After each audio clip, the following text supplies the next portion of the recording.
Hi friends, welcome to my channel. మీరు కనుక నా ఛానల్ని ఫస్ట్ టైం చూస్తున్నట్లయితే సబ్స్క్రైబ్ చేసుకోండి. మైసూర్ పాక్కి ఫస్ట్ మనం ఒక స్టీల్ గిన్నెలో ఇలా నెయ్యి అప్లై చేసుకోవాలండి. మనం స్టీల్ గిన్నె అయినా యూజ్ చేసుకోవచ్చు, లేదంటే కేక్ ప్రిపేర్ చేస్తాం కదండి, అదైనా యూజ్ చేసుకోవచ్చు. ఇలా అడుగున మనం మంచిగా నెయ్యి అప్లై చేసుకోవాలి. నెయ్యి ఉంటే నెయ్యి, లేదంటే ఇంట్లో ఆయిల్ ఉంటుంది కదండి, అదైనా యూజ్ చేసుకోవచ్చు. మనం లాస్ట్లో నెయ్యి అప్లై చేసి పెట్టుకోవడానికి ఇలా టైం ఉండదండి. సో మనం ఫస్టే ఒక గిన్నెలో ఇలా నెయ్యి అప్లై చేసుకొని, నెయ్యి లేదా నూనె అప్లై చేసుకొని పక్కన పెట్టేసుకోవాలి. ఇలా అప్లై చేసుకోవాలండి. చూస్తున్నారు కదా, ఇలా అడుగున మొత్తం అప్లై చేసుకోవాలి. ఇది పక్కన పెట్టేసేయాలి. ఇప్పుడు ఒక గ్లాస్ శనగపిండి తీసుకోండి. ఈ శనగపిండి మనం కొనుక్కున్నది కాకుండా ఇంట్లో పట్టించుకున్నది అయితే బాగుంటుందండి. ఓన్లీ మనం శనగలు మాత్రమే, ప్యూర్ శనగపిండి వాడాలండి. అందులో బియ్యం పిండి ఎలా యూజ్ చేసుకోవద్దు. ఇలా జల్లించాలండి, ఎందుకంటే ఉండలు లేకుండా మంచిగా ఉంటుంది పిండి. మనం పూర్తిగా జల్లించుకోవాలి. ఇలా జల్లించుకున్న తర్వాత ఆ పిండి యూజ్ చేసుకోవాలి. ఇలా గుల్లలు ఉంటుందిగా, స్పూన్తో ఇలా అనుకుంటే పోతుందండి. నెక్స్ట్ అలా యూజ్ చేసుకోవాలి.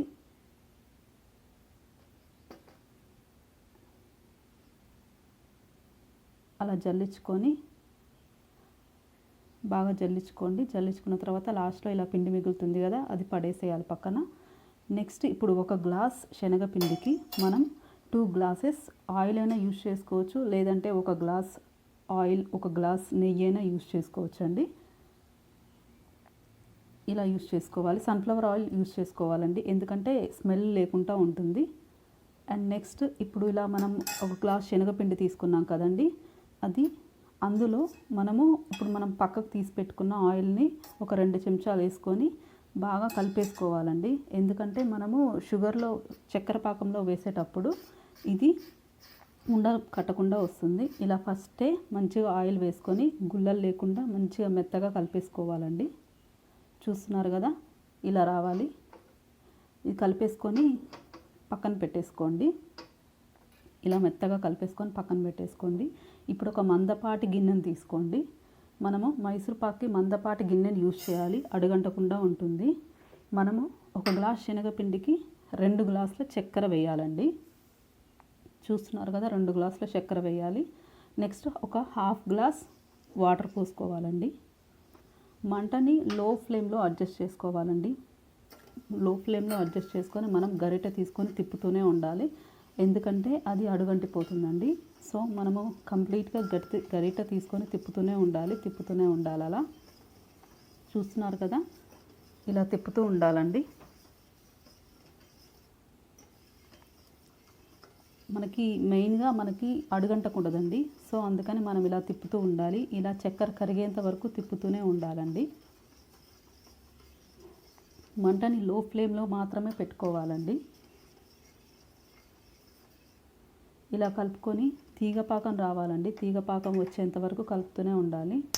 నెక్స్ట్ ఇంకొక స్టవ్ మీద ఆయిల్ పెట్టుకోవాలండి. ఆయిల్ పెట్టుకొని అది కూడా లో టు మీడియం ఫ్లేమ్లో అడ్జస్ట్ చేసుకొని ఆయిల్ కూడా బాగా మరగనివ్వాలి. చూడండి, ఇక్కడ షుగర్ ఇంకొంచెం ఉందండి, కరగలేదు పూర్తిగా, కనిపిస్తుంది కదా. మొత్తం కరగనివ్వాలి, బాగా కరగనివ్వాలి. కలుపుతూనే ఉండండి, ఎందుకంటే అడుగంటకూడదు.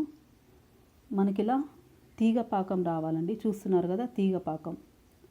అలా తీగపాకం వచ్చిన తర్వాత మనం ముందుగా కలిపి పెట్టుకున్న ఈ శనగపిండిని అందులో వేసుకోవాలండి. కంప్లీట్గా ట్రాన్స్ఫర్ చేసుకోవాలి శనగపిండిని మొత్తం బౌల్లోకి, చక్కెర పాకంలోకి చేసుకొని ఇలా కలిపేసుకోవాలండి. ఉండలు లేకుండా బాగా కలిపేసుకోవాలి మనం. చూడండి ఎలా కలుపుతున్నాను, అలా కలిపేసుకోవాలి. ఉండలు ఉండకూడదండి.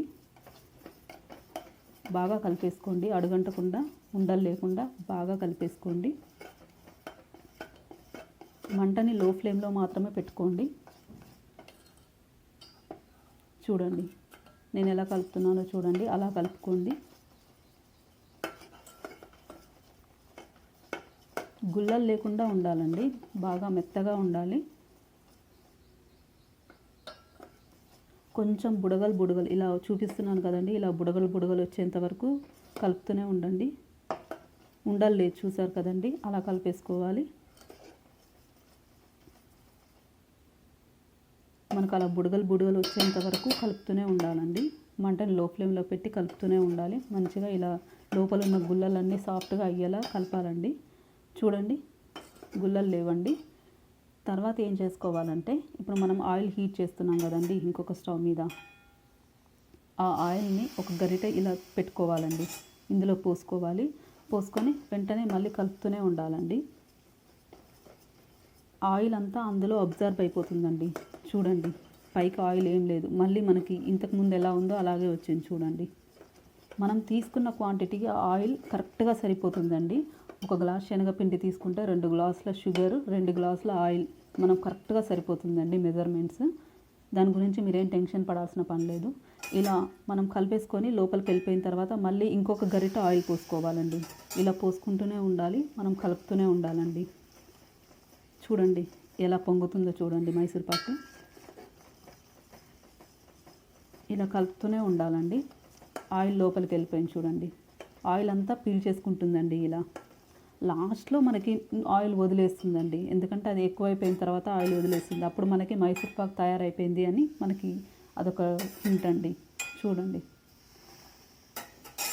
పొంగుతూనే ఉంది చూడండి, పూసలుగా వస్తుంది చూడండి మైసూర్పాకు.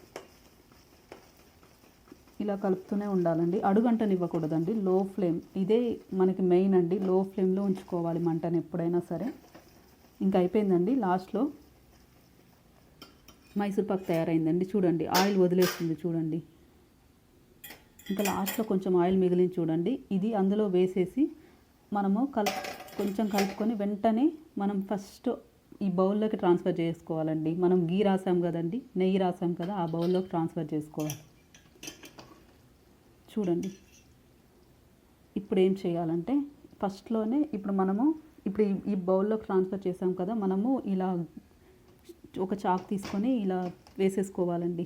మనకి ఏ షేప్లో కావాలంటే ఆ షేప్లో కట్ చేసుకోవాలి. ఎందుకంటే మనకు లాస్ట్లో ఇంకా రాదండి, ఎందుకంటే గట్టిగా అయిపోతుంది కదా. సో మనం వేడివేడిగా ఉన్నప్పుడే ఇలా పీసెస్ కింద మనకి ఇష్టం వచ్చిన పీసెస్ కింద కట్ చేసుకోవాలండి. చూడండి ఎంత బాగా వచ్చిందో. లాస్ట్లో ఇదండి అవుట్పుట్. చాలా బాగుందండి టేస్ట్. నా వీడియో కనుక మీకు నచ్చినట్లయితే సబ్స్క్రైబ్ చేసుకోండి.